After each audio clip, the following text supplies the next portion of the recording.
Hello, everyone. So we're going to get started with tonight's webinar. Welcome to the Faces of Mental Health. We are celebrating National Caregivers Month. So again, welcome. My name is Anushka Gokilal. I work with Columbia University's Office of Community Outreach and Engagement. And let me just tell you a little bit about ourselves. We are a team of community educators, outreach coordinators, and researchers who work with organizations all over New York City to enhance education on cancer prevention and screenings and participation of community members in research studies. We teach health workshops, examine data on cancer trends in and around New York City, as well as work with community partners to create projects that address health issues in their neighborhoods. And so again, tonight we will be talking to a few remarkable people. And before we start, I just wanted to especially thank our co-sponsors. It's too many to read off, so I'll just give a grand thank you to them. We appreciate you all spending time with us. And now I will introduce Ms. Desiree Walker, who will kick off the show. Good evening. Thank you, Anushka. It's a privilege to be here. In addition, I would like to thank all of the individuals who have joined this evening's panel to share their experience as caregivers for someone who has been diagnosed with cancer. I'd also like to acknowledge that it is National Caregivers Month. And so we want to also recognize any individual who is in that particular role during this month for all that you do for friends as well as your family members. And so what I would like to do as a starter, I thought, as I was preparing for this evening, that I looked up to see what does Merriam-Webster say about caregiver. And they define a caregiver as a person who provides direct care as for a child, an elderly person, or someone that is chronically ill. And so this evening, each of the panelists will actually tell their truth, tell what their experience has been and may even continue to be in a role of caregiver. And so I'm going to actually ask each individual to introduce themselves and to state who they have been a caregiver for, and just briefly state, before we go into questions, etc., just briefly state what that experience was initially.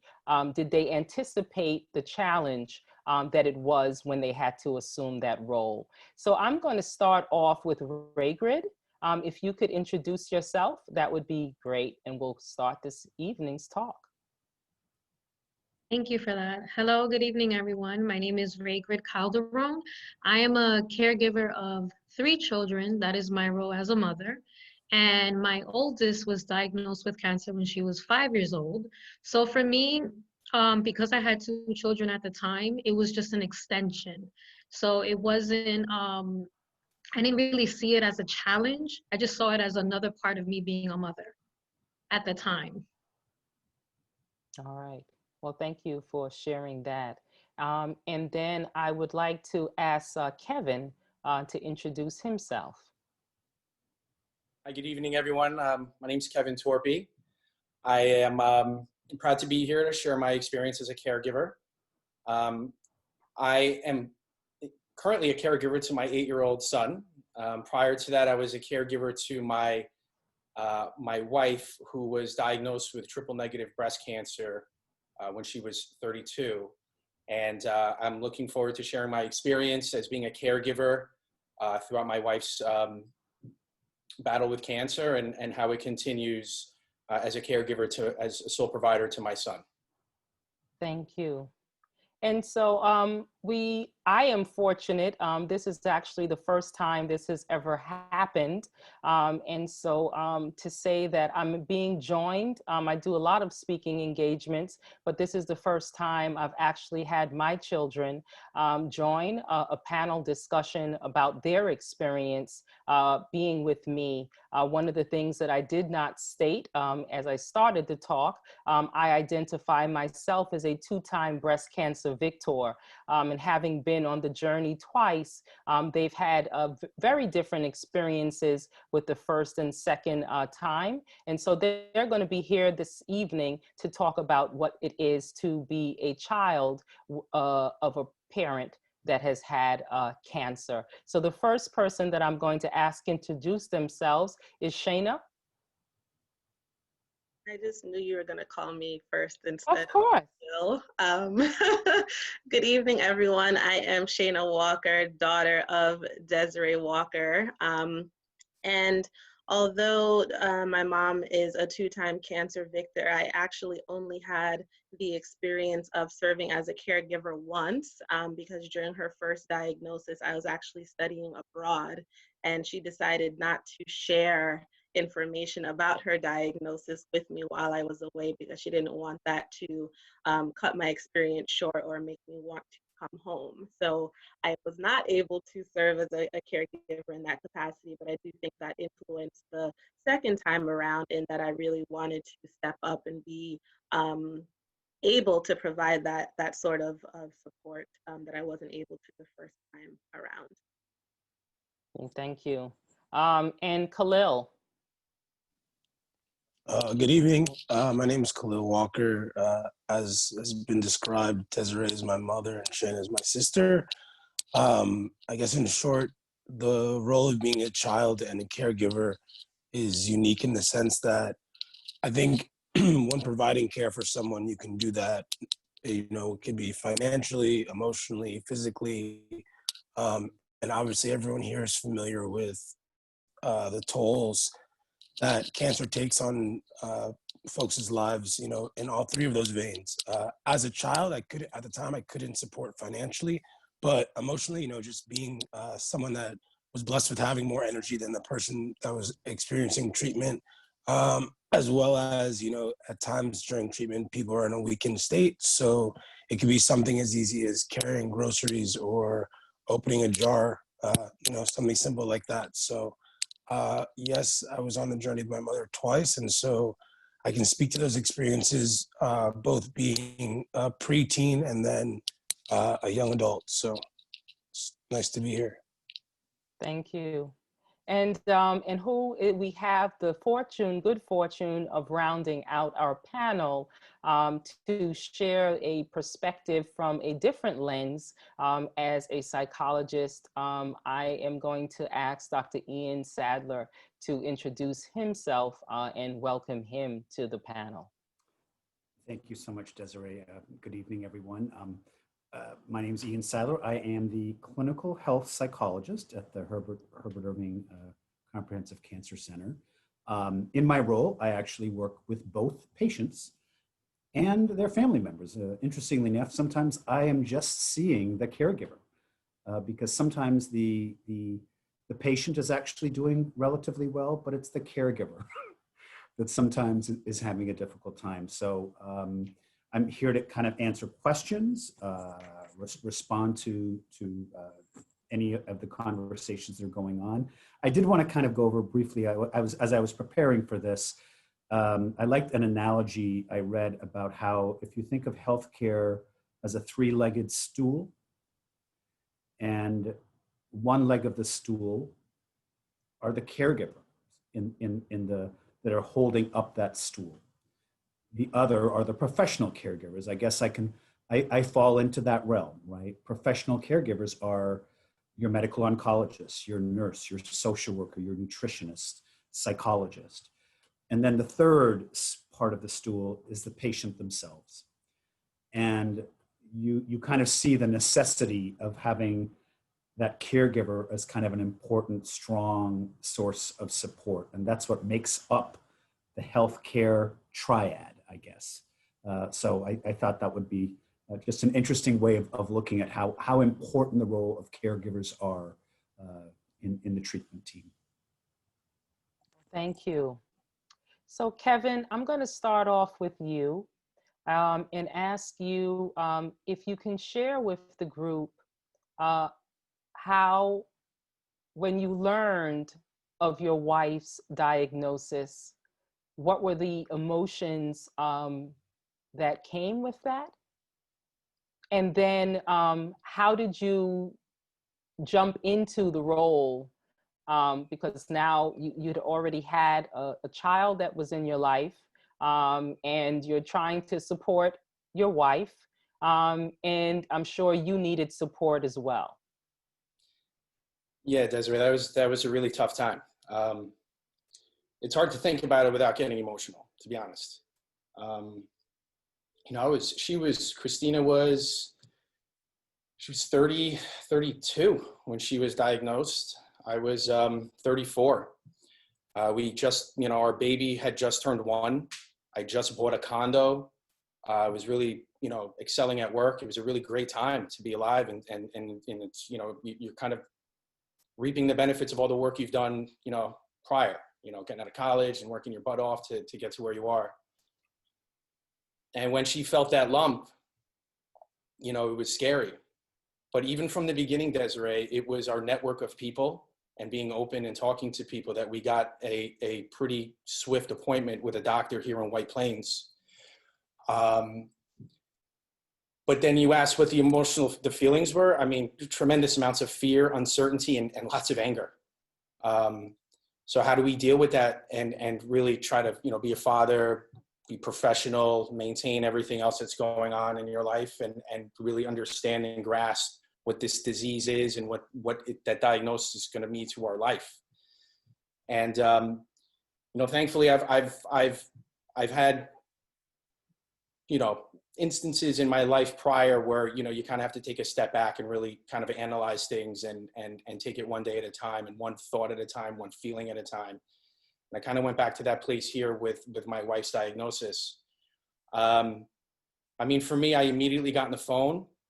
I started making phone calls, reaching out to everyone I knew to see what their experience was, if they could introduce me to anyone that could sort of help me and my wife navigate and get the best treatment, get in front of the right doctors, how to ask the right questions. I mean, that was the hardest thing, because we're just like 30-year-old kids walking into a doctor's office talking about the life or death, really.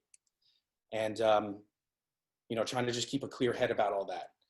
So, you know, so very early on, I recognized the need to really, you know, have my own sort of self-care, because there were my own thoughts and my own emotions that I couldn't share with my wife at the time. You know, my own fears and uncertainties. That is not something you want to put on someone that's already sick. They're dealing with enough.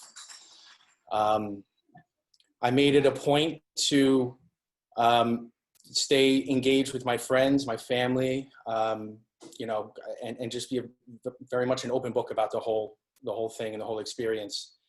But the number one thing that helped me was just our openness about it, my wife and I, our determination to just really just interview and speak to as many people as we could to get the right answers, and kind of build that support around us to allow us to kind of do all these things. You know, someone needs to be at the house, maybe to cook dinner, to wash the clothes, and you know, not everyone has that sort of network, and we had to call family and friends from out of town to come stay with us, and that really helped.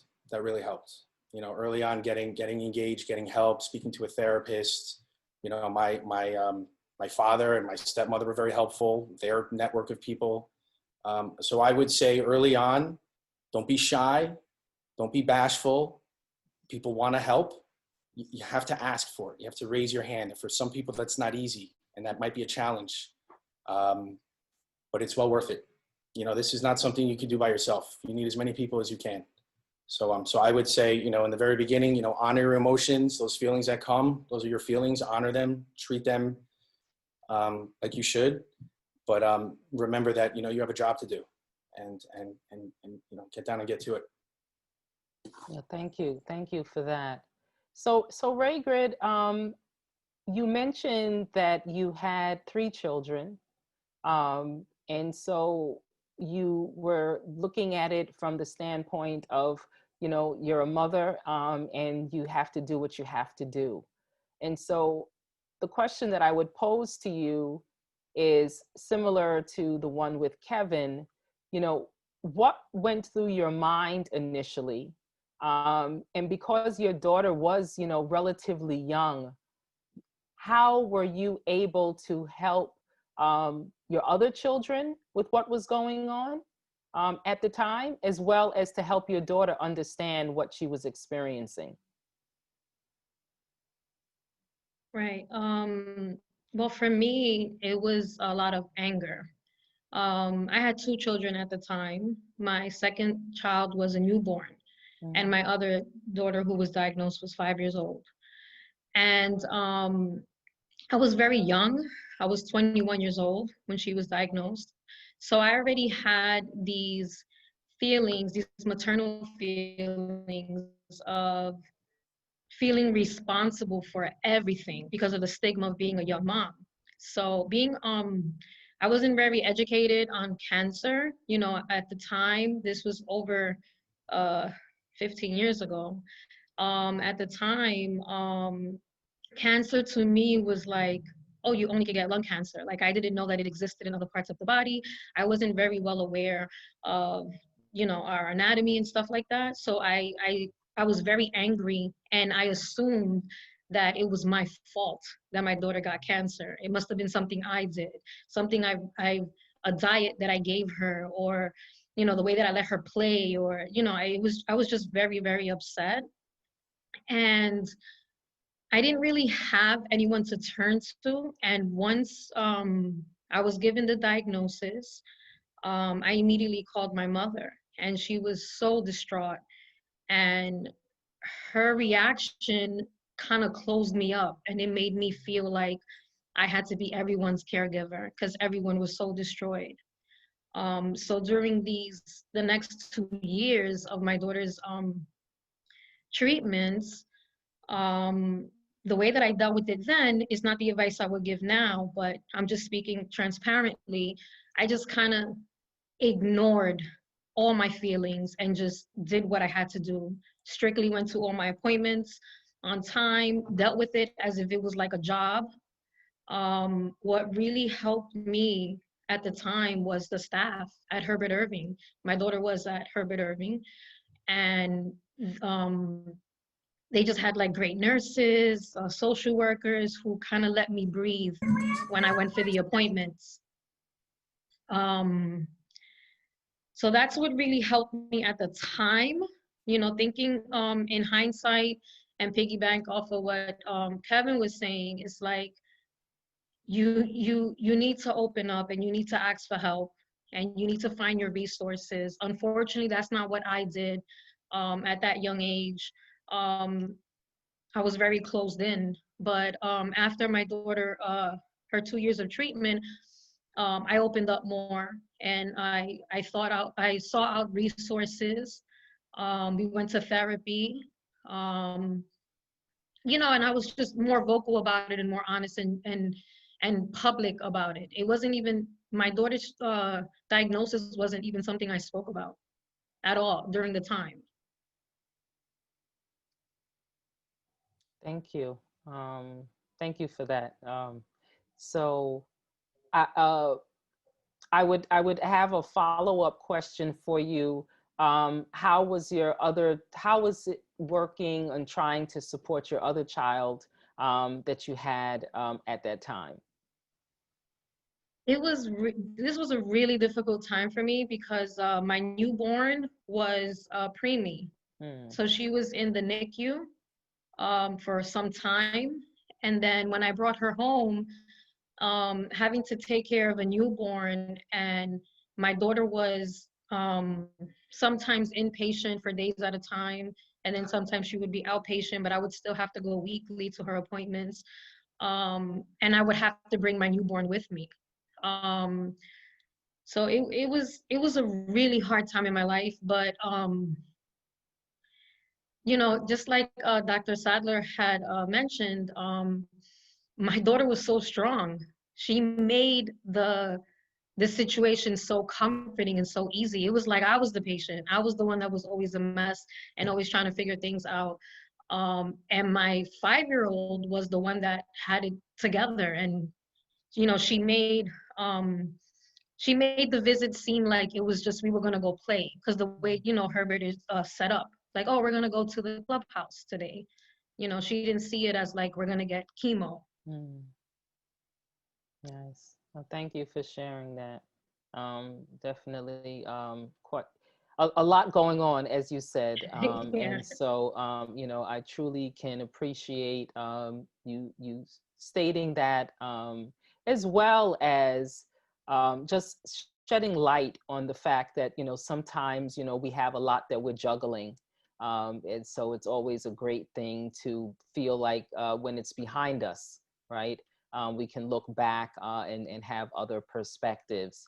I'm going to ask Khalil to share, because how we actually thought about bringing him in. As he mentioned, initially he was young when I had my first diagnosis, and so the type of support he needed to offer or could offer was very different than what we're going to hear in terms of what you've shared, Ray Grid, as well as what you've shared, Kevin. But what I wanted the audience to be able to understand is what a cancer diagnosis can look like or appear to be from a child's lens. So I'm going to have him go back to the regresses of his mind back then, just to share with us what were some of his thoughts when I had the discussion with him that I had been diagnosed with breast cancer, and any feelings that he had, emotions with that news in the coming year thereafter. I mean, I guess to really start would be, I was 9 years old at the time. So I would say, obviously, at that age, you're aware of what's going on, but you just don't actually understand all the intricacies of cancer. I mean, even though this was almost 20 years, it was 19 years ago. I mean, I would be the first one to admit that I still don't understand all the intricacies of cancer, So at that point, I was far less knowledgeable than I am now. And the only real concern I guess I had was, is my mother going to live, or how is this going to impact my life? I don't, my mom's first bout, she decided not to do chemo. So many of the symptoms or things that are involved with treatment, whether it, maybe be something like hair loss that people are familiar with, that wasn't really what we were experiencing. And definitely wasn't what I was experiencing. So for me, the understanding was just that she was on this journey, and like sometimes she'd be more fatigued, or she wouldn't be as accessible to do certain activities just because she had appointments, or just in terms of how she was feeling. So for me as a child, I think that not to, it's not exactly a perfect parallel, but I think that oftentimes in your youth, you're able, or you display, behavior that we might associate with, let's say, like an animal or something, right? Like, people that have cats or dogs, like they know the cat or the dog may be very familiar with what's going on with the owner, right? They might, lay at the end of the bed, or, just be close to this person. And I think, especially being a young child, and with a healthy relationship with your parent, like, you just want to be close and you want to provide that support. So I would say that was my experience. Especially at that time, I think that as much as a child, or as anyone dealing with someone they care about, would love to have full understanding and grasp of what's going on. Sometimes we don't, as individuals, enjoy asking the tough questions. So we might stay very surface level. And obviously, it's been a theme that's already been raised multiple times. But we might not be our most vulnerable selves, and especially being a child, not even really sure what that entails. You just want to make sure that your mom's feeling okay and you can provide that support and be there. So with that experience, as my sister mentioned, she was away. There was no real peer to discuss the situation with. And although I envision us moving forward in this conversation, getting to this point, um, as a child of someone that was dealing with cancer, on multiple occasions, the biggest shortcoming was that, there really aren't that many peers that know how to deal with it or discuss it with you, and B, really even understand what's going on. and especially when kids' parents might be sick, no one wants to be the person with the sick parent. So it's something that's not really discussed until, ideally you get out to the other side where you're like, oh, they're still here. That it hasn't changed that entire course of your life. So what I just do really remember is just not feeling alone so much as just not having anyone to have these conversations with or go on this journey with, especially the first time with my sister being away. Thank you for sharing that. And before I ask your sister for her experience, I just pose one other question to you for the audience. My recurrence happened 8 years after my initial diagnosis. And for those who have had some cancer experience, they usually tell you that 5 years is a good milestone that you should look towards and be comforted by. And sadly, I had that experience, and I was definitely startled to hear you have breast cancer for a second time 8 years later. And I think that it's safe to say that it was definitely disconcerting to my family as well.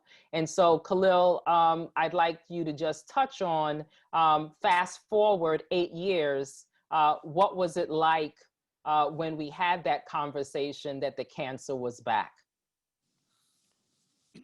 I mean, finding out that it was back was just a clear indication that my mom had lied to me.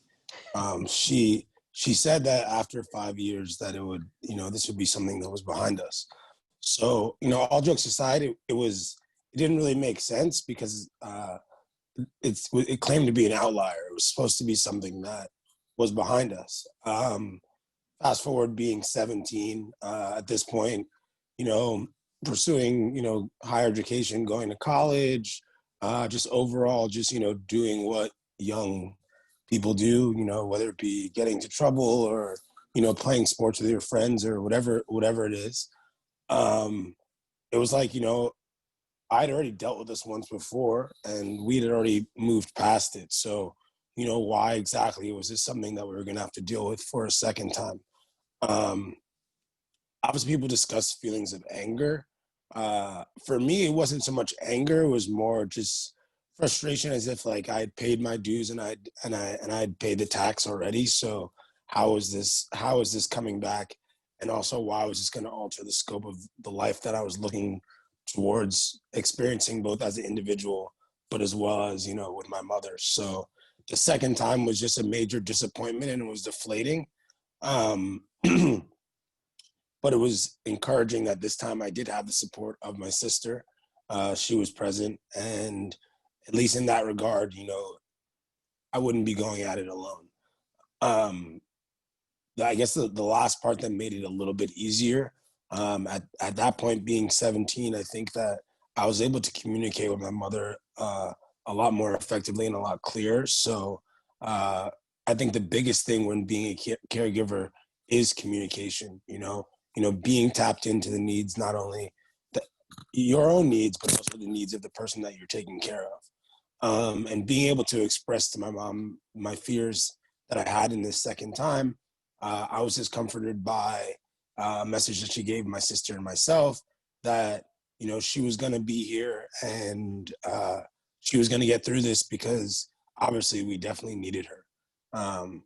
And obviously it's, it's that scene in Law and Order where they say, it's like, they're like, oh, we'll get the killer, like, I don't think that she necessarily, had all the information to make that promise, but with her sharing that attitude, it was encouraging and it was something that we could work with. Thank you. So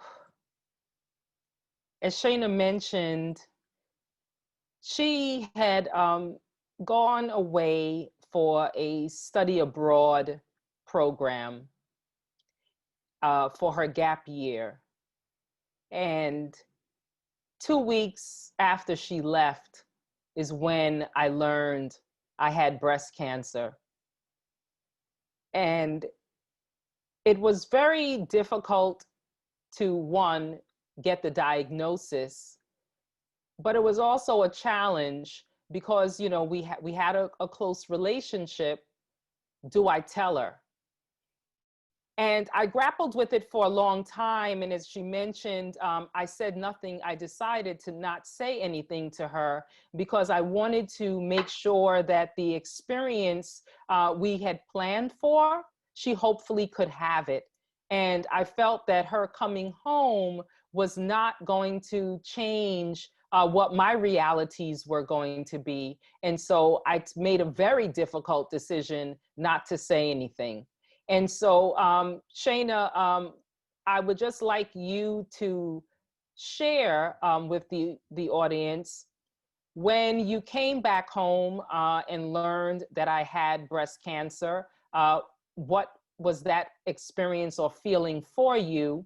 And what was going on in your life at that particular time, and how my diagnosis actually changed somewhat your course in terms of higher learning and next steps on life's journey. So I'm talking about when I learned of the first one or when I learned of the second one? Because I actually think it's a funny story to talk about the first one. Yeah, no, I do want you to talk about the first one, and then we're going to get to the second one Okay. after. Okay, so for the first one, as my mom mentioned, I was studying abroad and had come back, and we were going shopping for, I believe I was shopping for clothing for an internship that I had that summer. And so we were out and about to shop. I mean, who doesn't want to shop? And we're in the train station. I think it was 42nd Street, and it's amazing 34th. That I actually remember this because 34th? Oh, because my memory is so terrible. But we were in the train station waiting for the train, and that's when she told me that she had the diagnosis. She's fine. Why she didn't share it with me. And time stopped. Like, how do you go from shopping for clothes to learning that your mother, that you thought you had a very close relationship with, had this entire life-altering experience? And at that time, I think I did equate cancer with death, right? And so it was great that she was still here, but it was such a huge event, life event that happened that I had no idea about. And I think I was just stunned. Like, what do you do with that? What do you say? Like, what was happening or what was going on when she wasn't available, which wasn't even really that often, but I just had so many questions. And I learned that she chose to tell me in the train station because we were actually on our way to a surprise welcome back party at the house, and she didn't want people to mention things about her diagnosis to me and be completely caught off guard. And so I understood it, but I was just like, really? This is how you decided to share the news with me? But at the end of the day, I was just very thankful that she was able to successfully battle the disease. And although certain aspects of her life were different because of the impact of the disease, she was still there. She was still my mom. And I was very thankful that that was the case. So, you know, if you care to share, or I'll just state that, you know, as a result of you getting the news at that time, you made the decision to stay in the city to go to college for at least a year, and then you transferred out of New York City to go to school because you had always wanted to go to college away from home. But to fast forward to the second diagnosis, can you share with the group what life was like for you at that particular point and what was going on? Sure. So at that point, kind of similar to Kevin, right? Like, I had finished the undergrad. I had been working for a couple of years. I had a decent job. And so I was out there living my best life, right? Like I'm living at home, I'm saving rent, I'm making a decent amount of money. I'd also decided to go to grad school. I don't remember if I was actually in grad school or taking the courses to prepare to enroll in grad school, but life was great. And it felt like a drawn out process, right? Because it's not, there's time in between thinking or identifying the lump and what that means to the actual diagnosis. And it felt like that took a while. Like I remember, I think I was in your room and you were just like, yeah, so, and it's like, what's happening? I knew something was up just based on how she was approaching the conversation, and just mentioning that, you know, she decided to do a self breast exam and felt a lump and knew that it wasn't necessarily just the change of the makeup of her body, that it was probably something. And so the time it took for her to identify the lump, to then go to her her healthcare team to get the diagnosis. It was just like being on pins and needles getting the news, because to the point she made of, you know, 5 years you're in the clear, I was just kind of like, well, you know, you are in tune with your body, but it it's probably not that. You know, it probably isn't that. And so for the news to be confirmed that it actually was, I, again, time stopped, and there were just a lot of emotions and questions and uncertainty. And life was different then, because we no longer were a full two-parent household. It was just my mom. She was a single mom at that point, and it was my brother and I. And he was also, you know, gearing up for either his last year of high school or and going into college. So we had things going on for us. And it's like, we don't have time for cancer. We have things that are happening. We're growing, we're living life, and this is just not something that we saw for ourselves. And I also wasn't sure how to navigate it, because I wasn't there for the first time. So I had nothing to compare it to, but also knowing that this was the second diagnosis, I knew that it was going to be more aggressive. And I think one of the first questions I asked was, are you going to have to go through chemo? Because there's a bit of what we call a headbeat, right? Where I know how my mom looks visually, and to have that altered to be similar to those that are sick. Like, I didn't want my mom to look sick. Like, it's a very different thing. And so we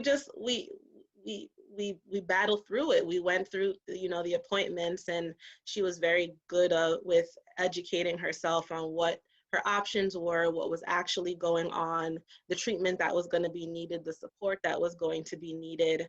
But you never know what it is until you're actually in. And although it's like, okay, chemo, okay, she's going to have surgery, I didn't know the time period of what goes first, what goes second, what the healing is going to be like, what's the impact going to be like, and balancing that with, again, the fabulous life I had was very different to navigate. So not only are you dealing with the change of appearance, you're dealing with, you know, fatigue, you're dealing with chemo brain, you're dealing with the good days, the days where she doesn't feel like eating or even drinking water because everything tastes like metal. You're dealing with lower energy, and this person that you've known all your life is changed forever. And so that was a lot. I don't think that self-care was a term in the way that it is right now. And I do remember there was a time where I was going grocery shopping because she was not able to do that. My uncle had lent me his car to go to Whole Foods and get some groceries.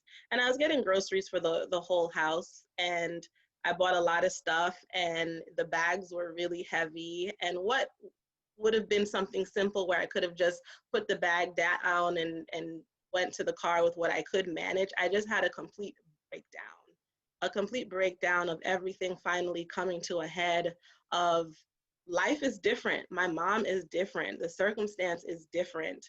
And how do I how do I be this support when my mom was the matriarch? She was the one who ran the family. She did everything, and now I had to step up in a way that I never had to step up in before. And I also had these other things going on in life, like working for a very demanding boss, going to grad school, checking in with my brother, and the list goes on. I love to travel. I'm very social, and it was just a lot. And so I think that memory is something that's very vivid in my imagination, because it literally symbolizes the crash of just all of the feelings and all of the overwhelmness and all of the frustration, all of the sadness just kind of hit me at once. So it was definitely a tough time. But Raygrid talked about the strength of her daughter and how that helped the situation.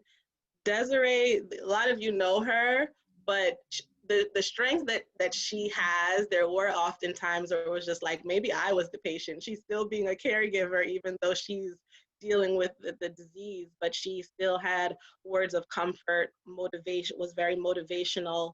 And if she didn't have it in her, she didn't have it in her, and we tried to accommodate that. We also wanted to make sure that she stayed in a good mental space, because I think although physically the disease is very demanding, if you're not in a good mental space, I think that can also impact your healing and beating of the disease. So we definitely wanted to make sure that she was in good spirits with our off-color humor. I'll leave it at that. But Yeah, moving on. So thank you. But yes, we found ways to make light of the situation as best as we possibly could, and just be a support system for each other. So before I continue rambling, I'll stop there. Well, thank you for sharing that. And so I'm going to ask Dr. Sadler to share with us, based on the comments that have been made thus far, and what are some of the other things that individuals who experience the role of caregiving need to look for as signs that they're not okay, and perhaps they need to raise their hand for help. Okay, I will take it from there. So there's if you're really interested in finding out about the stress response, I want to urge you to do a quick search on Hans Selye general adaptation syndrome. What it really is a nice explanation of what happens to us physically and emotionally when we're under stress. And this is a theory that was proposed back in the 1930s and 40s. Hans Selye was actually an endocrinologist out of McGill University in Montreal. And the first three things that people notice when they're under stress or experience is irritability, low frustration tolerance, which is kind of similar to irritability, and poor concentration. So just those three, believe it or not. Now, you could think of your day to day and think of, oh my gosh, I was irritable 3 times today. This is different, right? This is an irritability where you can't seem to soothe yourself, right? So irritability, poor frustration, poor concentration are really, really good initial signs. But other things to look at are, believe it or not, just increased physical complaints, right? More headaches, more body pain. Feeling like you're just worried all the time and you can't stop it. It's like the worry is excessive, and no amount of trying to kind of tamper it seems to help. And what I'm actually going through here a little bit, folks, are the symptoms of depression. And patients don't necessarily develop a full-blown depression when they're caregivers under stress, but they can have symptoms, and it's really helpful to know what those symptoms are. So, feeling tired and fatigued all the time. You're just not as interested in activities that typically give you pleasure and joy. I mentioned irritability, feeling sad, slipping into, believe it or not, excessive, cocktails at night, or smoking more than you typically would, just an upping of self-medication, right? What we refer to as chemical coping. So those are all some of the signs that you may be kind of overdoing it. And Kevin had mentioned this previously. Ask for help. Reach out. It's one of the hardest things to do, but reaching out to family and friends can be one of the most helpful things. And I think there can be a lot of guilt that comes with feeling like somehow you're stressed out by being a caregiver. It's like, wait a minute, I'm not the one with this disease. It's them. Why am I feeling, why am I kind of like thinking that I'm not coping well? And you can feel kind of bad about it. Like somehow there's a flaw there in you. And I can't say this enough, caregiver stress is normal. And if you can recognize it, right? A lot of what people do is something Raygrid mentioned as well. And Raygrid, I want to just say, perfectly normal what you did.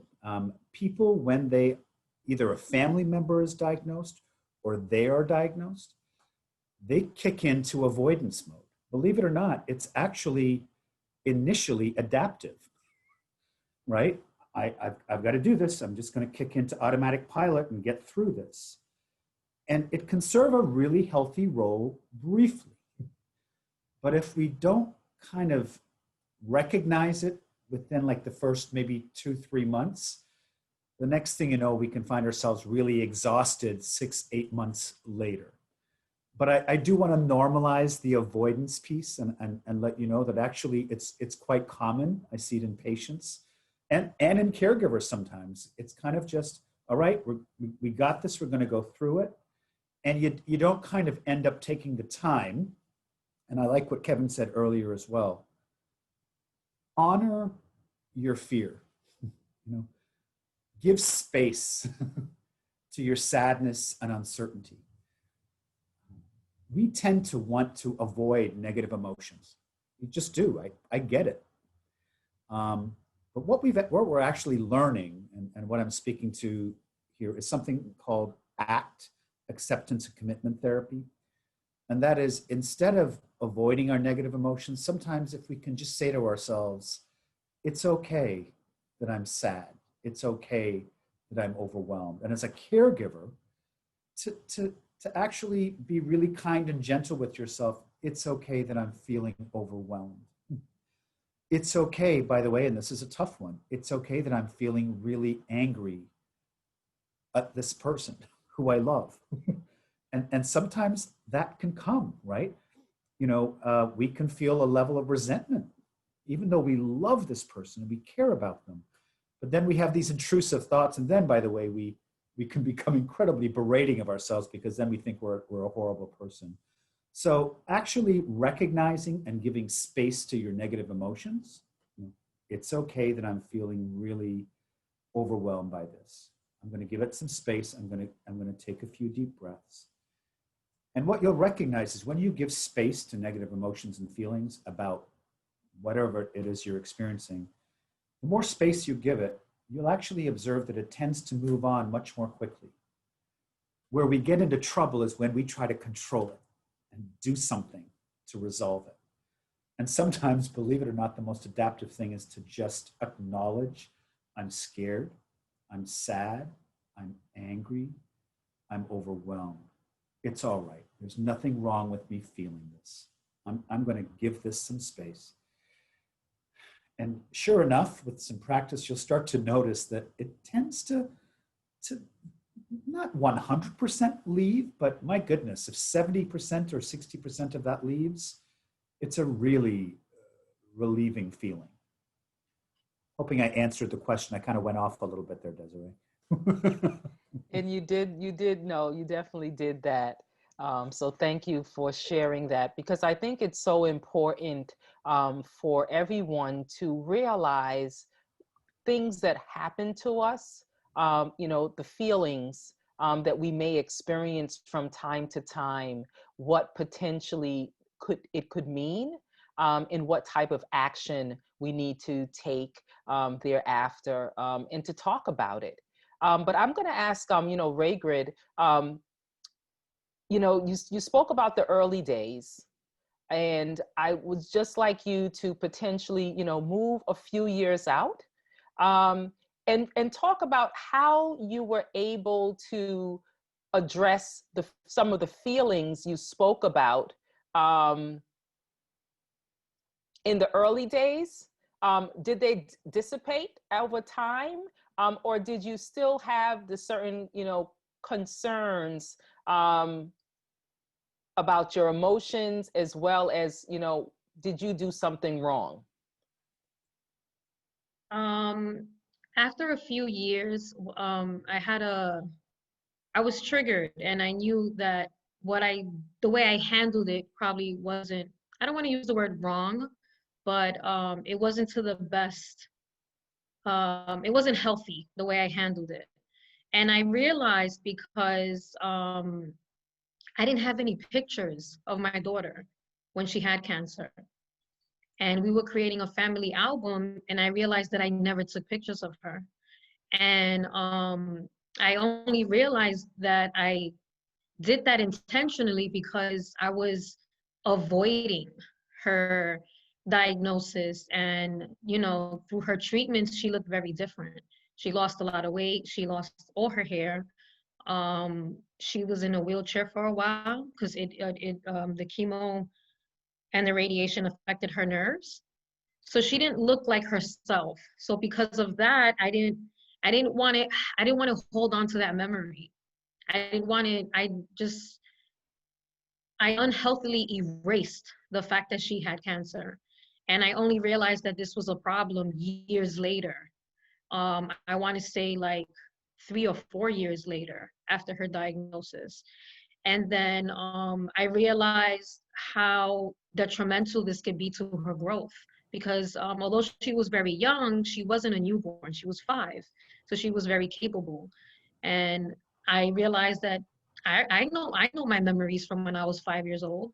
So I thought to myself, my daughter probably does too. Like, I can't believe I did this to her. I can't believe I just erased a part of her life.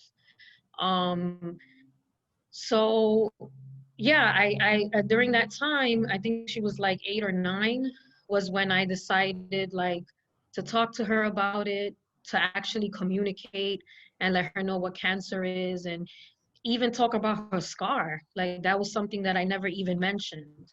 Um, and let her know how she was and how strong she was and how amazing she is. And, I would ask her if she wants to talk about it, or we saw like certain shows and movies that had to deal with cancer, just because I feel like I stole 3 years of her life, just because I was just trying to avoid it. My goal was just to get her healthy. And in my goal in getting her healthy, um, I didn't really pay attention to her present health and how it could affect her as she got older. Um, so yeah, so that's how I handled it afterwards. And what can you say you did for yourself? I know you had lots of realizations over the years, and that's a huge one to realize, in order for you to cope, what you had done in terms of not taking pictures. But did you have any other experience where you said, maybe I need to approach this for myself differently, and do anything for yourself? Yeah, so as Shayna had mentioned earlier, self-care then isn't what um, was really pictured to be now, like the commercialization of it. So back then, I didn't think self-care was like really taking care of myself and like doing things that I love, and not even like simple things like a bubble bath or treating myself to foods I like. To me, back then, because I was a young mother, self-care to me meant that everything was taken care of, because it made me feel proud. It made me feel like I was doing my job as a mother. So when I had a, you know, I got emotional when Shayna was speaking, when she said she was at the market and she, you know, she dropped the bags, because I remember something small happening and just snapping. I can't, you know, like it wasn't even anything that was a big deal. It was something really small. It was like the vacuum had too much dust in the bag and I couldn't get it out. And that led me to like just having a breakdown and realizing like, when are you going to take care of yourself? And, you know, taking care of yourself doesn't mean just having everything put together. It really means really literally caring for yourself. Like, you deserve a nap. You know, you deserve some tea quietly, you know. And I didn't do that for a lot of years because I was very busy, but you know, believing and putting in my brain that self-care just meant being a caregiver, just completely 100% taking care of this person, and nothing else mattered. um so yeah, so I realized a lot of things later on. No, I can appreciate that, because I would say that, you know, some of the things, I was having a conversation with a group earlier. Oftentimes, we feel that we have to take the world on our shoulders, right? And we have to do everything, because that's our role. And so unfortunately, you know, we get a lot of bumps and bruises along the way.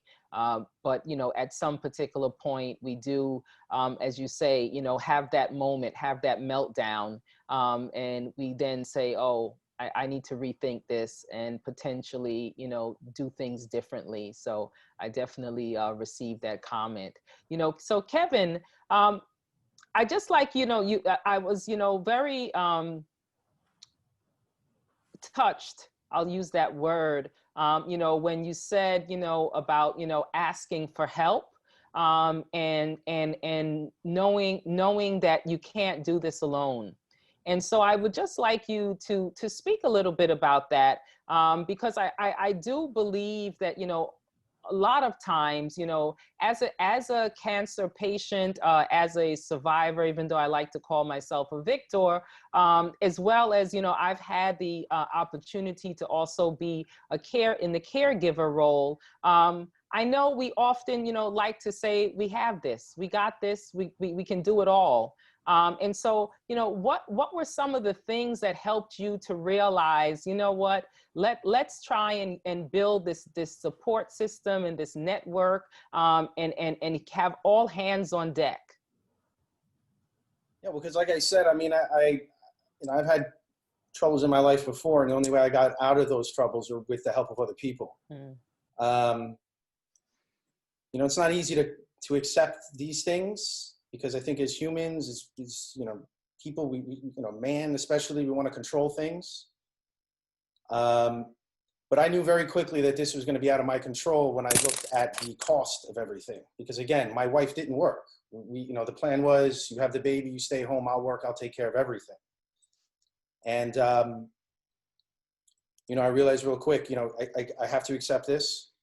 I have to reach out to people for help. That help will also keep you honest. They'll check in on you, and they'll know when you're lying. They'll know when you're not. They'll ask you the questions. They'll dig you out of the hole, and it's all love. It's not, you know, they're not trying to, you know, they're not trying to, you know, poke the dragon or anything. They just really want to help you.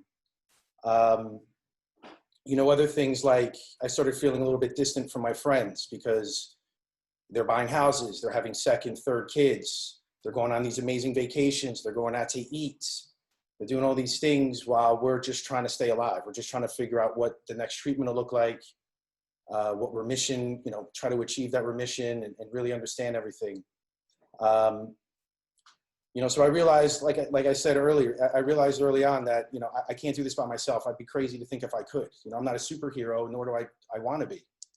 My wife was the superhero. You know, she was the one having to get, you know, the chemo, the ports, having to really kind of come to accept these decisions. For me, it was a little bit easier. I was on the sidelines. So for me, the most important thing for me, Desiree, was having a space where I can be fearful. I can express my feelings in a way where it's not going to affect anything going on with my wife. I mean, Jesus, if I were to tell her the things that I were feeling, she would have never trusted me. She would have been like, no, you're not on board with me. So I had that outlet, and I tell you, man, that was so important. And it's funny because I went to that outlet not because I thought I needed help navigating the cancer. It was everything else I was neglecting, right? Like there were family issues going on. There were personal issues. These things really boiled up to the top because I was ignoring them. So I said, oh, how am I going to be a caretaker if I can't even like look at myself in the mirror right now? So I had to get that out of the way real quick, and got with a great therapist. It takes a lot of work, guys. So if there's people on this call, you have to understand that you're going to have to maybe interview several therapists, psychiatrists before you meet the right person. And that takes effort and time. And another thing I will say, and this really, really helped me, and it helps me to this day, is I write everything down. It is not easy to find the time. None of this stuff is easy, right? But if you dedicate yourself, I have a journal right here that I kept, and I was reading it this week, thinking of trying to get back to where I was a few years ago, because I've been working really hard to kind of, keep that, but not let it run my life. And man, let me tell you, writing those journal entries, you'll know that, you know what, I'm still dealing with this in a different level.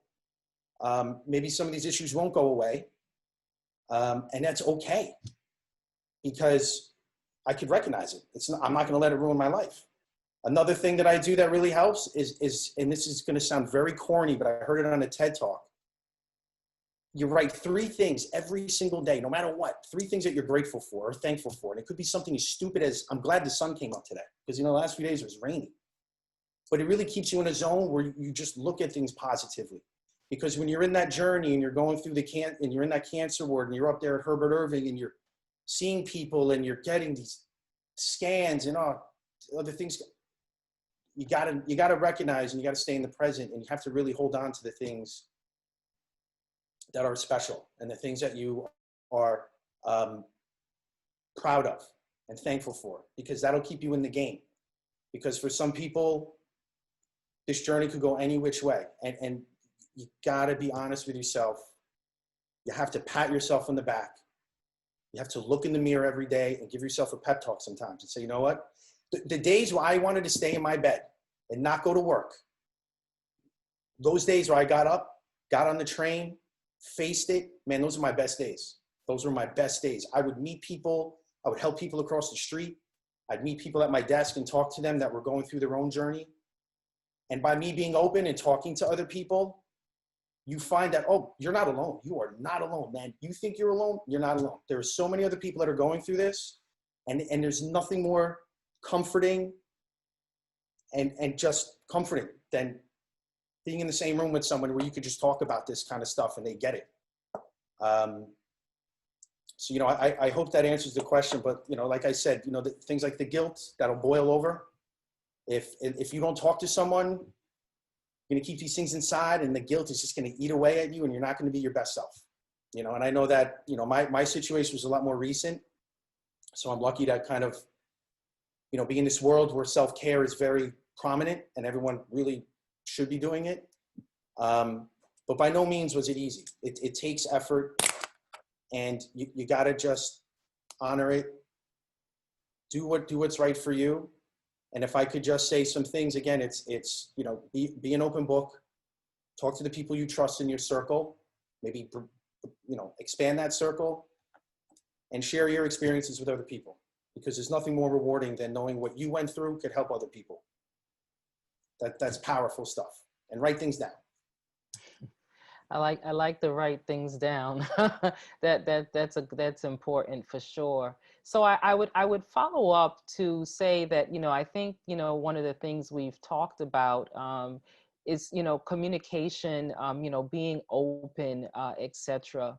Can you share, as your wife's disease progressed, how was the communication, and how did you communicate with your circle, right? Because I found during my diagnosis that oftentimes people want to know what's going on, what's happening, and you're constantly being bombarded. Yeah. So can you just talk about, how you dealt with things as they advanced?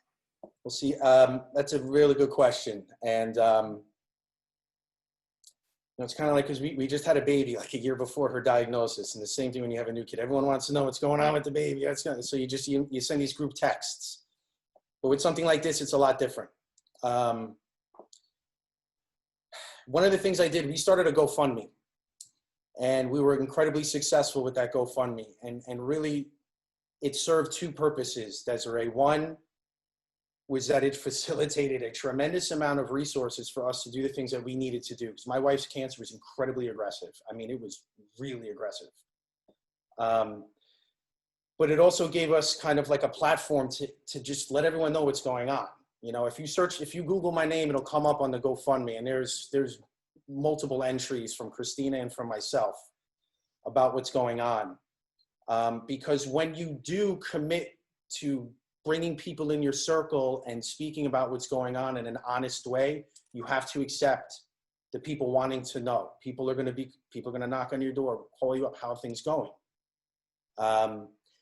Sometimes you don't really want to talk about it right now. You don't just you've been at, you're up at, 168 all day, you're getting chemo, you're seeing all these people, you just want to go home and be with your loved one and relax. You don't want to go back there. So maybe you can designate that to someone in your circle. You say, hey, look, you know what? You're really good at, Facebook or Instagram or keeping the message. Why don't you be like our person to talk? In my case, it was me and my wife. We spewed it out. And again, it's because we were so young, right? Like everyone in our circle was like, holy, this could happen to me. Like there's this young family with a young baby, a new house, the whole life in front of them. What's going through their mind? Like, and I don't know, it was really helpful. And it also incredibly difficult. And again, it took time. You'd have to wake up sometimes like 4 a.m. You're like, I'm inspired. I got to just write out what's going on and let people know. But it was really important. It was a way to just kind of get things out too. And once it's out, man, like, oof, boy, it's off. You're ready to, you feel a lot better, so I hope that answers the question. That's right. Indeed. So I'm gonna ask you one more question, and then I'm gonna move on. You said that this is all relatively recent, and it's the times that we actually use the word self-care, and more people are focused and practicing. Can you share some of your self-care tips? I exercise like crazy. I run a lot. I ride my bike a lot. I read. It's gonna, again, sound very corny, but I watch these PBS documentaries, like Ken Burns documentaries. They really they're so good. They take your mind off of everything. So I like to just expand my mind. Spend time with my son. Things like that. Again, like, my wife passed away in 2018. I didn't think that, maybe a year and a half later we'd be sitting in a pandemic. So thank God I practiced all that self-care, and thank God I honored that, and I stayed true every day to that, because there's days where it's just much easier, to have a drink or have a smoke and just stay in bed and do nothing, so just find little hobbies. And another thing that I did that was actually very, very odd, but in a strange way, this is such a caretaker thing. After my wife's funeral, I had so many plants and so many flowers. I didn't have the heart. The funeral home's like, we'll just throw them away. I'm like, no, I want them all. So I started developing an incredible green thumb. I kept all of the plants alive. There's like probably like 40 tropical plants in I got like, they're everywhere. And it's the same feeling. You got to trim the leaves. You got to look at the leaves in the brown. You got to rip them off. You got to know when to water them, give them the light. it's the same place my brain was so, I trained so hard to get there. And I want to stay there. I didn't want to just say, okay, this is done. I could just go, you know, be a 30-year-old bachelor. You know what I mean? I was like, nah, I kind of like being in this place because I might be here again one day. You know, I am young. And that's the other thing about being young is you got to say, look, this may happen again in your life and that you can't let it crush you. So even little things like that, just the stupidest little thing. And you watch these little plants grow and you become so proud of them. So stuff like that, exercising, just keeping a clean, healthy lifestyle, eat right, get your mind right, and take care of plants. So it'll make your life great. Well, I might have to ask you to help me with my plants. You know, everyone says that. That's right. Everyone says it. They're like, Kevin, how do you do it? I'm like, you see, that's the thing. Like when you're a caregiver, you know what I'm saying? You see that plant start to dip, man, you water it, you soak it, you throw it in light, you do what you have to do to keep that thing alive. And if it dies, it dies. It's like, it's just a plant, you know, something you learn, and you learn that you don't need to water succulents so much. Or if you have like a tropical plant, it needs a lot of light, not a lot more than, you know, like a Z plant or something like that. So it's very cool. I'd suggest it. That's awesome. Yes. Shayna, you heard Kevin talking to you. So Shayna, you know, you spoke about, you know, being at a point in your life where things were good work-wise, you like to travel, you had to, you know, start taking on responsibilities that, you know, I used to take care of, etc.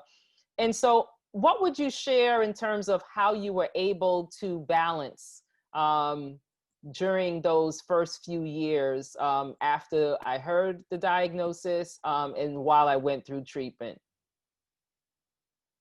Balance. I'm like, I don't know if I ever really achieved balance. It was either really, really to the left or really, really to the right. But I do think that when I talked about the strength that you had and how you assured us that everything was going to be okay, you would be okay, and you really encouraged us to continue our lives. Granted, yes, we didn't just leave you to fend for yourself, but it wasn't like you have to stay home and take care of me and be with me every step of the way. And I really did appreciate that because we were able to be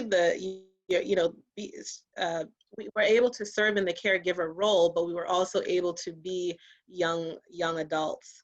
And I think that's where the balance came, right? So there were days where I had to work late, or I had, you know, a heavy course load, or, you know, you might not have been doing your best, and so you needed a little bit more. And then there were the days where, you know, I knew that either Khalil would take care of you, or your sister would take care of you, or it was a good day for you so you could manage on your own, and I was able to travel, or I was able to go out, or I was able to have some sort of normalcy.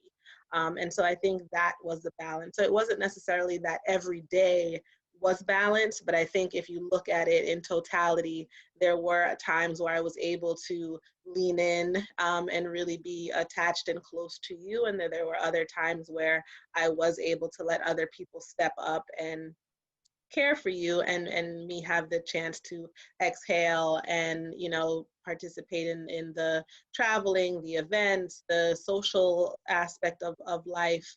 And I think that helped tremendously because to Raygrid's point, you know, if you're constantly in go mode, that definitely has a lot of wear and tear on your physical, mental, and emotional well-being, and then you're not good for anyone, right? So how can I be a caregiver for you if I myself am not in a good space? So we tried to establish, you know, balance as best as possible, whatever circumstances allowed for, and sometimes it did better than others.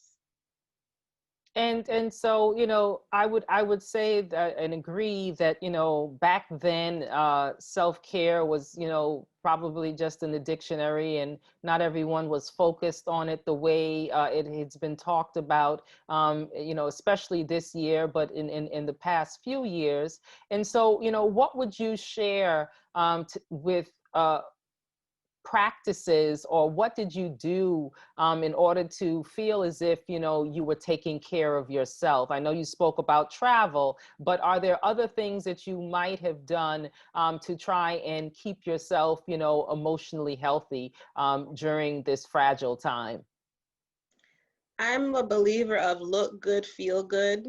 And so, you know, keeping the hair appointments, keeping the, you know, my nail appointments, having little shopping sprees if I could, and just looking my best. I tend to feel better when I'm zhuzhed up a bit. So I think that was a big part of it. The travel, I have to underscore that, because that was a true escape, right? So it's a change of scenery, but it also was a release, to be able to explore and experience other cultures, other food, other entertainment.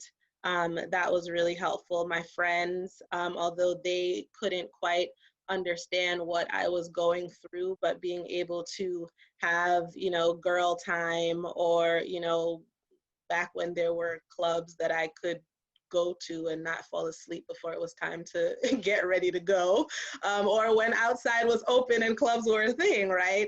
So going out and really enjoying what New York City had to offer, I think that is what self-care was for me. It wasn't necessarily candles, it wasn't necessarily bubble baths. Maybe I worked out.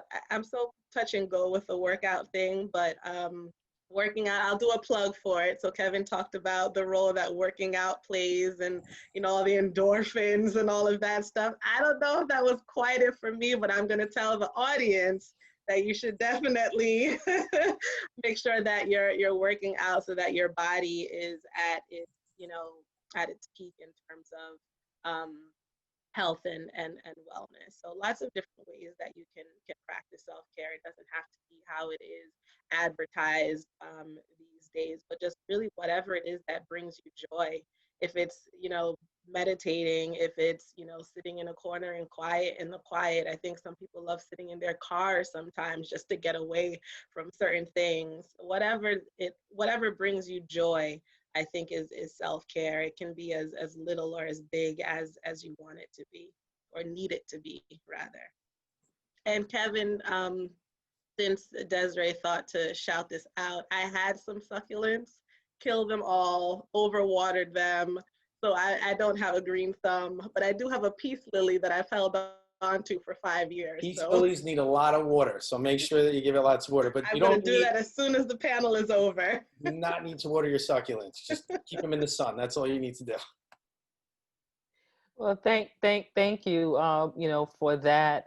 Khalil, can you speak to the fact that you went away to college, you know, at the height of my second diagnosis, and what were the emotions there? You know, yes, you looked forward to going away to college, but, you know, being away and knowing all what was happening at home.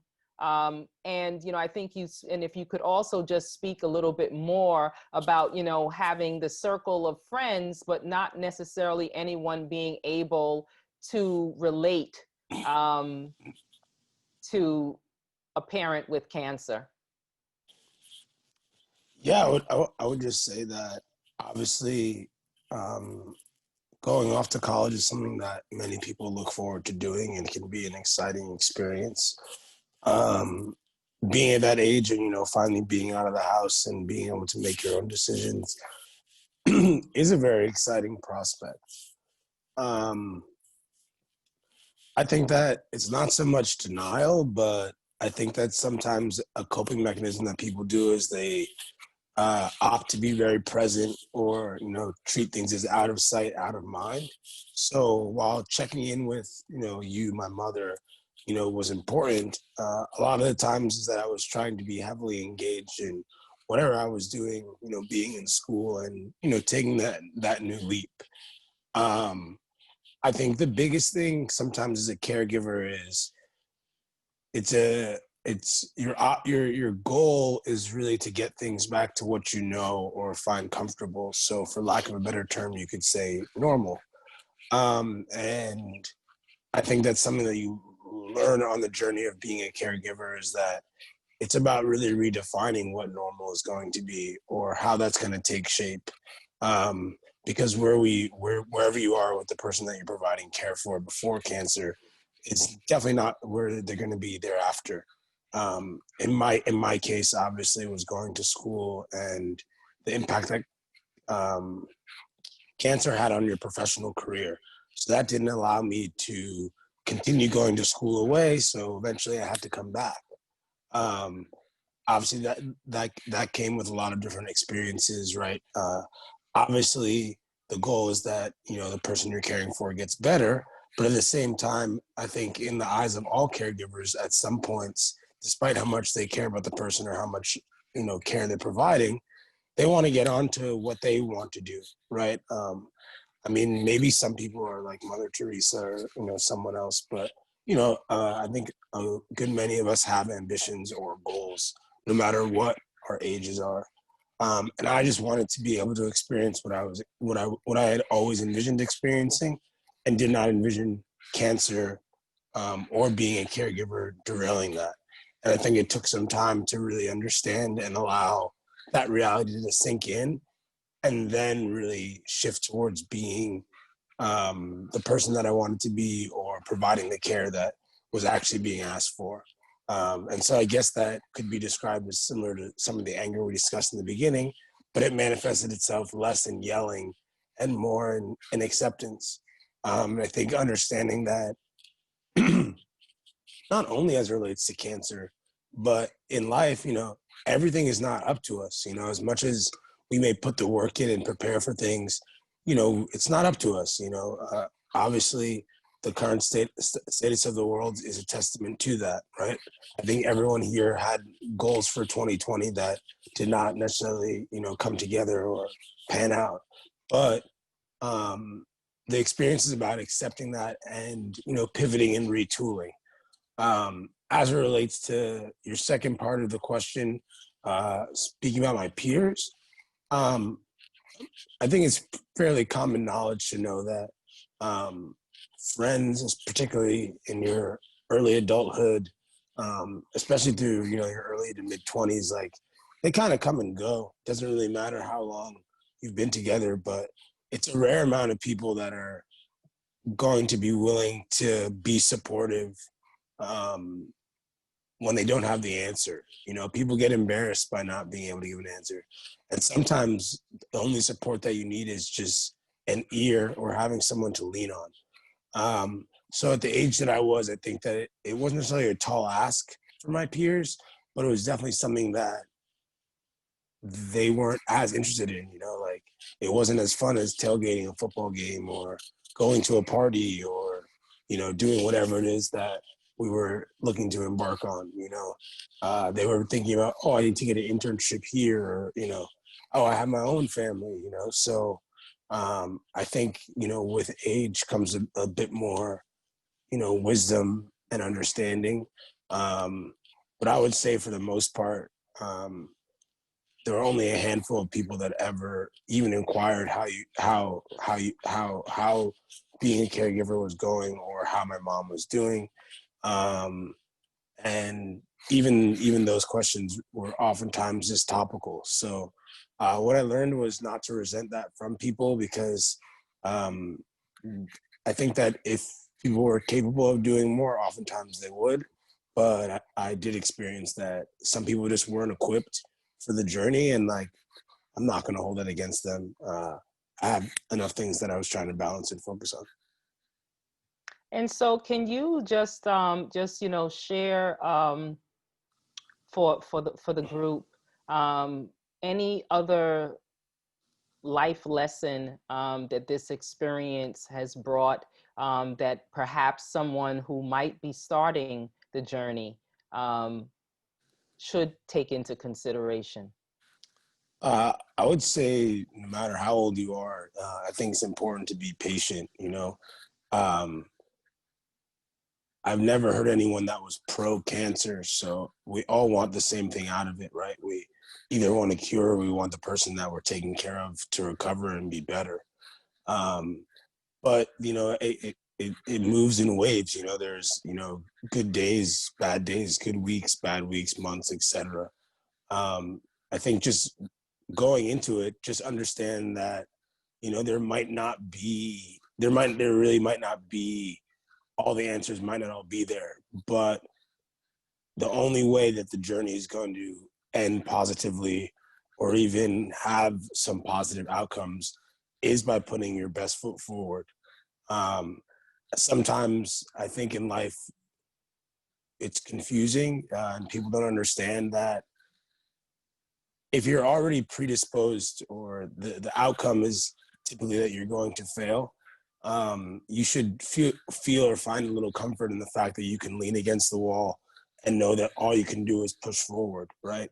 And so with that leaves a little less space in terms of, hey, if you just put your best attempt out here, that might be able to provide the best outcome, but beating yourself up or asking why isn't going to be the most productive thing. And obviously people have described here, different times where whether they cried or they yelled or they did whatever, like that's all part of the experience too. And once you release that, then you can continue pushing forward. And whether it be Kevin, speaking on jotting things down, or Shane discussing, taking care of yourself, doing things that you enjoy. You just have to find it in you, or find it in the people around you to really support you and keep you going. And no matter where the journey goes, you're only going to recall as a caregiver and with the person that you're taking care of what you did in that time. So making the most of the time is what's most important. Because what do you want your narrative to be? What do you want your story to be? Like, when it was tough, do you just want it to be that you rolled over, or do you want to remember that no matter how it ends or how it goes, you gave your best effort? So Thank you for that.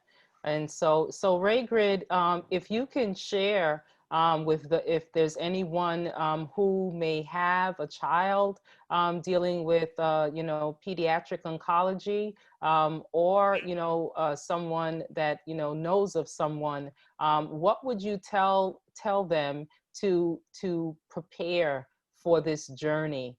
Because you have clearly highlighted many things you learned and many things that you could have done differently.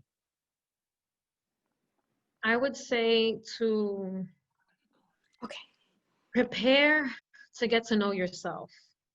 A lot of the times, unfortunately, as mothers or as single mothers, we already lose a part of ourselves to try to accommodate this new family tree that we created.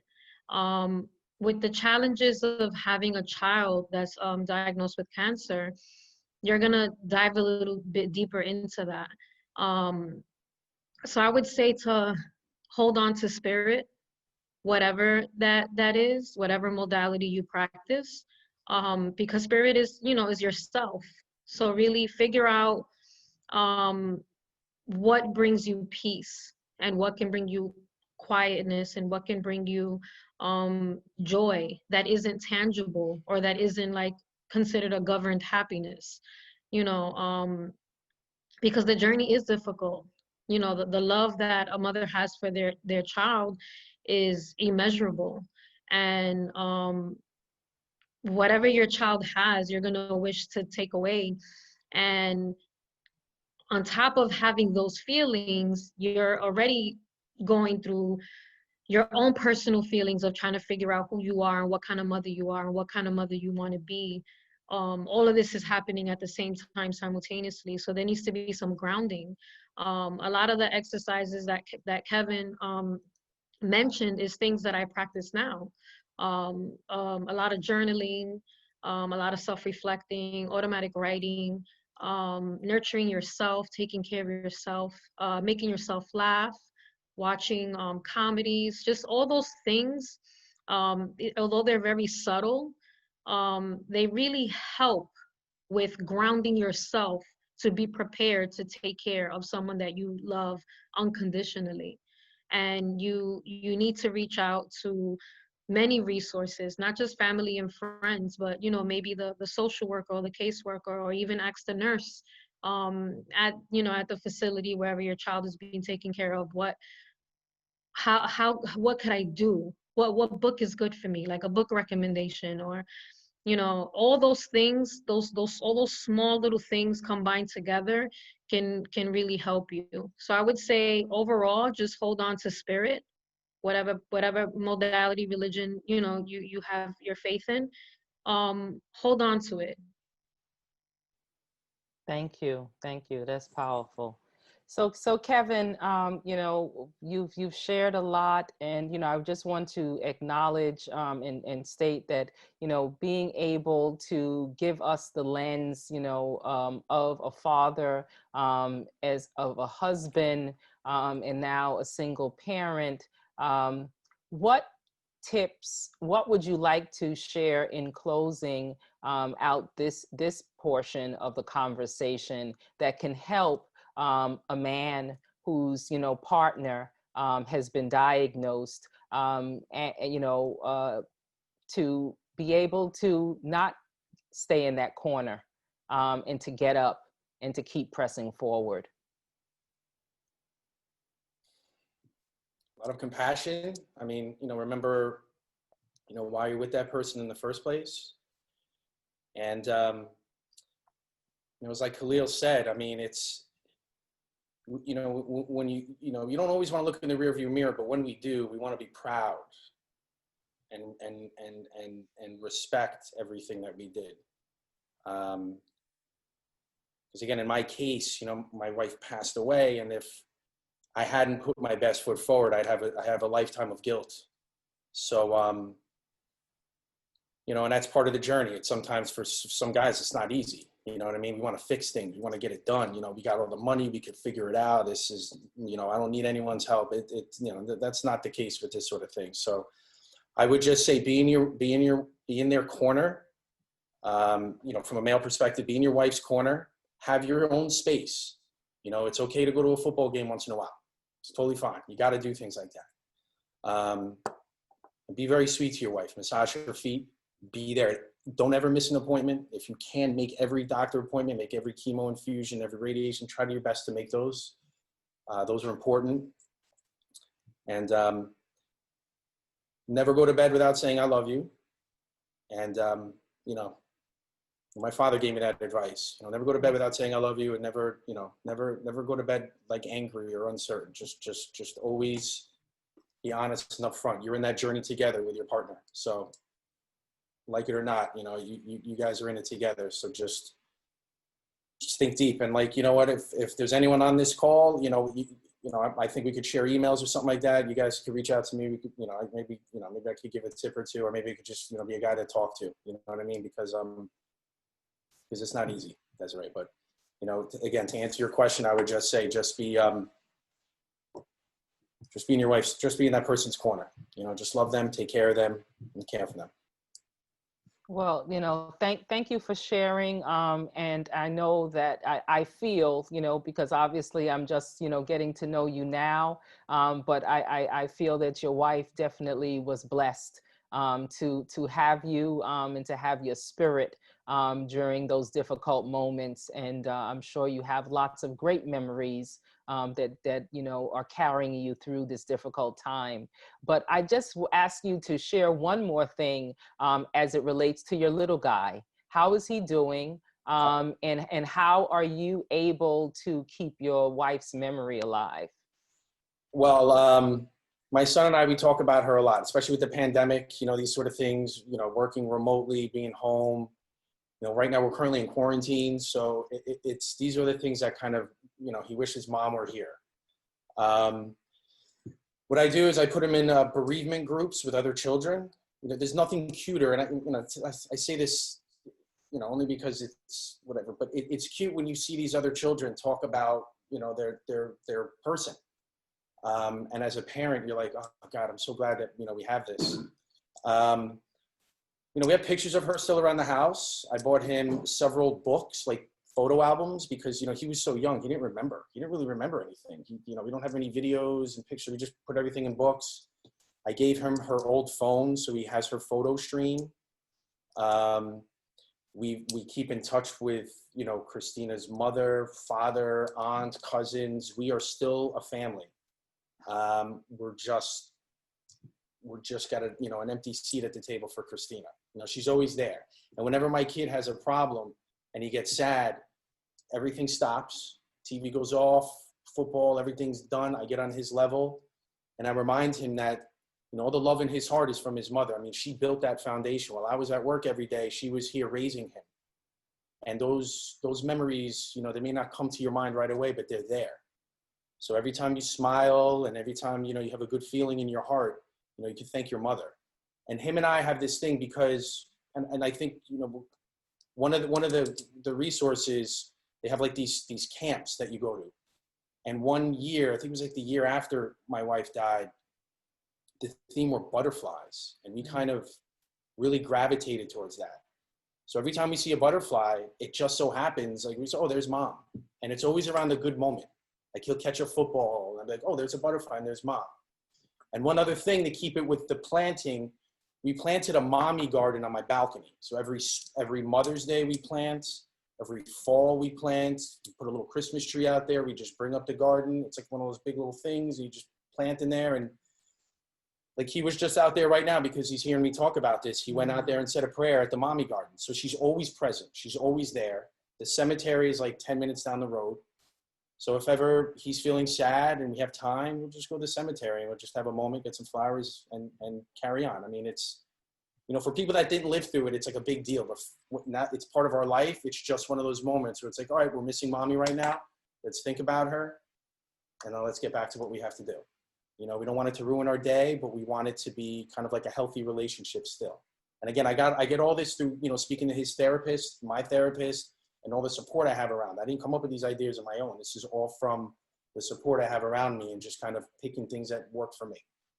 But he's doing really good. You guys would be very proud of him. I'm very proud of him, and so would his mother. So he's a good kid. Awesome. Well, I'm happy to hear that he's doing well, and it's great. And so Shayna, I would just ask you, what can you share with the group in terms of a tip as a young adult to help an individual whose parent, or some other loved one they need to support with a cancer journey? I would say, feel your feelings. Like, I think that is okay. It's okay to be upset. It's okay to be sad. It's okay to be frustrated. It's okay to be angry. It's okay to feel helpless. It's okay to feel all of the feelings. You celebrate the good days, you get through the bad days. And it's important to surround yourself as much as you can with positivity, and have grace, because there are a lot of times where you can be hard on yourselves. There could be a lot of times where you don't know which end is up, but if you take it day by day, you surround yourself with positivity, you surround yourself with a circle of support, whether it's family, whether it's friends, whether it's a partner, whether it's a professional therapist. I think all of that definitely helps, because as much as you try to ignore or suppress, I think that actually does more damage than it does good. And so that's really it. Whatever you can really ground yourself in to get through the hard times, but also have perspective, right? Because you're here, you're able to serve in the capacity to help your loved one, and that's really what your role is, to help them get through a very tough time that can be physically uncomfortable, mentally hard, emotionally draining. And so as much as you can support yourself, you can then be a support to the person you're caring for, because we all know that you can't pour from an empty cup. And so if you're not taking care of yourself and fulfilling those needs, you're not going to be of any good service to your parent or whoever else it is that you are serving as a caregiver for. Well, thank you all for your candid and sharing, candor and sharing. And so what I'm going to do is to ask each of you to just give a departing word or two, or maybe a sentence as we leave. And I'm going to actually start with Dr. Sadler. Is there anything else that you can share in order to help us be healthier emotionally in the role of caregiver, or as a cancer patient, survivor, or just a human being? You know, as each person has spoken, the thing that's been resonating for me is the concept of self-compassion. And self-compassion is actually a separate study field now within the field of psychology. And so if you're interested, Kristen Neff, who's at UT Austin, and Chris Germer, who's a psychologist at Harvard, have done work in this area. And I want to leave the group with this concept, right? And self-compassion, it's not self-love. It's just knowing that each step along the way, and I want to use Ray Grid's example, right? So Ray Grid, you kind of look back at that episode as a 21-year-old young woman and you thought, my gosh, I didn't take any pictures. I just wanted to kind of erase that period. But I want to have you think of this.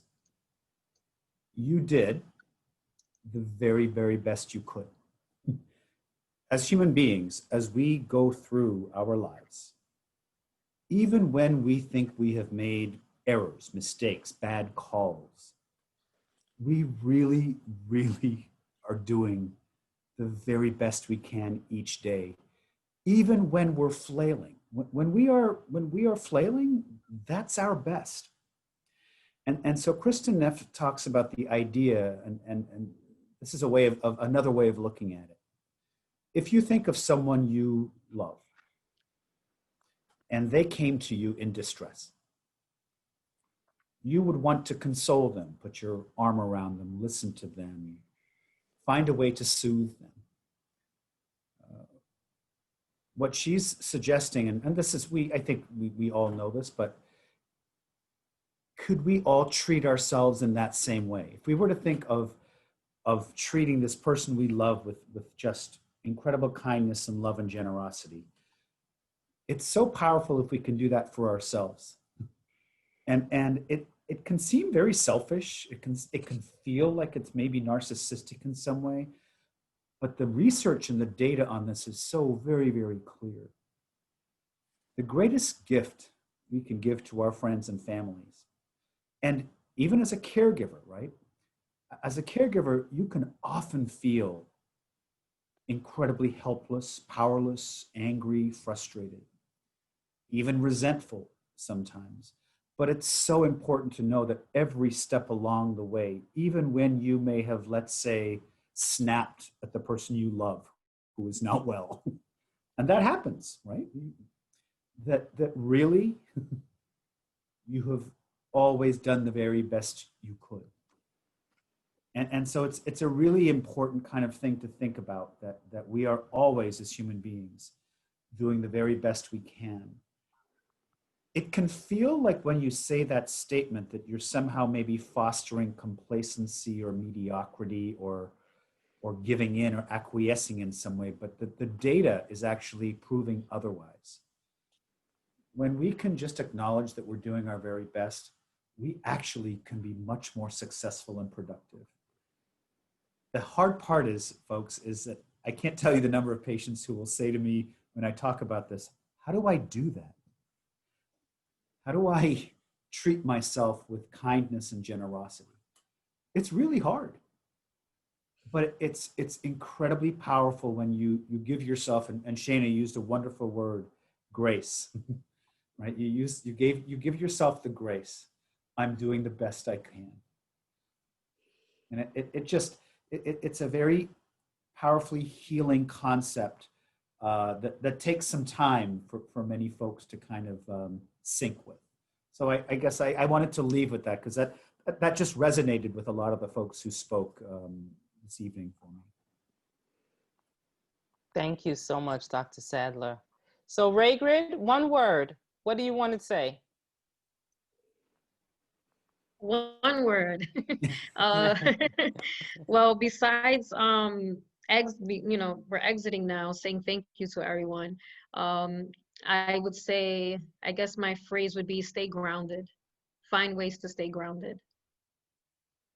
Awesome. Kevin? One word, it's tough. I guess for me it would be acceptance. Thank you. Shayna? I want to cheat and use grace. All right, we'll go with the grace. We'll go with the grace. Khalil? No, I think the word that I would use is I would just say like maximum effort. Just give it your best chance. Awesome.